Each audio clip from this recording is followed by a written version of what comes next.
Irregular heartbeat কি এটা নিয়ে আমার কাছে কয়েকজন জানতে চেয়েছেন।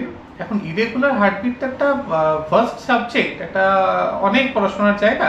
তো আমি যেটা ইম্পর্টেন্ট, আমাদের ডেইলি লাইফে ভীষণ ইম্পর্টেন্ট ইরেগুলার হার্টবিট, সেটাকে আমরা বলি অ্যাট্রিয়াল ফিব্রিলেশন, অর্থাৎ একদম ক্যাওটিক হার্টবিট।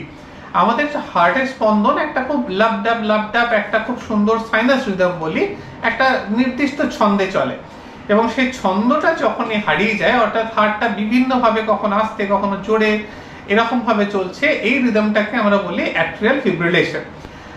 এই রিদমটা অনেক সময় সিমটমেটিক হয়, অনেক সময় অ্যাসিমটমেটিক। অনেক সময় মানুষের অ্যাট্রিয়াল ফিব্রিলেশন চলে, মানুষ বুঝতেই পারে না তার কোনো সমস্যা আছে, একটা ইসিজি করার পর হয়তো অ্যাক্সিডেন্টালি ধরা পড়লো।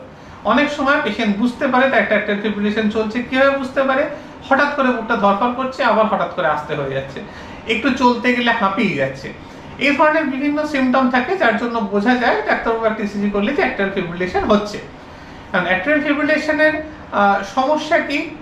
সমস্যা হচ্ছে যারা সিমটমেটিক তাদের ক্ষেত্রে সব থেকে বড় সমস্যা হচ্ছে ব্রেনে স্ট্রোক হওয়া, বা শরীরের বিভিন্ন জায়গাতেই স্ট্রোক হতে পারে। হার্টের গতি যখনই অনিয়মিত হয়ে যায়, তখনই যেটা হয়, আমাদের হার্টের মধ্যে বিভিন্ন জায়গায় ছোট ছোট ক্লট জমে যায়, এবং সেই ক্লটগুলো ছিটকে বেরিয়ে গিয়ে কখনো আমাদের ব্রেনে, কখনো আমাদের হাতে, বা কখনো আমাদের পায়ের শিরায় আটকে গিয়ে সেখানে রক্ত চলাচল বন্ধ করে, ব্রেনে হলে সেখানে স্ট্রোক তৈরি হয়ে যায়, হাতে বা পায়ে হলে সেখানে রক্ত চলাচল বন্ধ হয়ে ভীষণ ব্যথা তৈরি হয়ে যায় হাতে বা পায়ে। এরকম অবস্থা হয় যে ইমিডিয়েটলি ট্রিটমেন্ট না করলে সেখানে সেই জায়গাটা হয়তো একদম পচেই যায়, এরকম জায়গাও তৈরি হয়।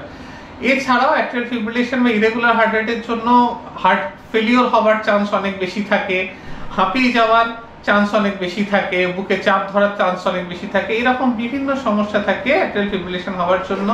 ওষুধপত্র দিয়ে আমরা এটাকে মোস্ট অফ দ্য টাইম ঠিক করতে পারি। এছাড়াও কিছু কিছু ক্ষেত্রে কার্ডিয়াক অ্যাবলেশন বা আরএফ এর সাহায্যে আমরা অ্যাট্রিয়াল ফিব্রিলেশন ঠিক করতে পারি।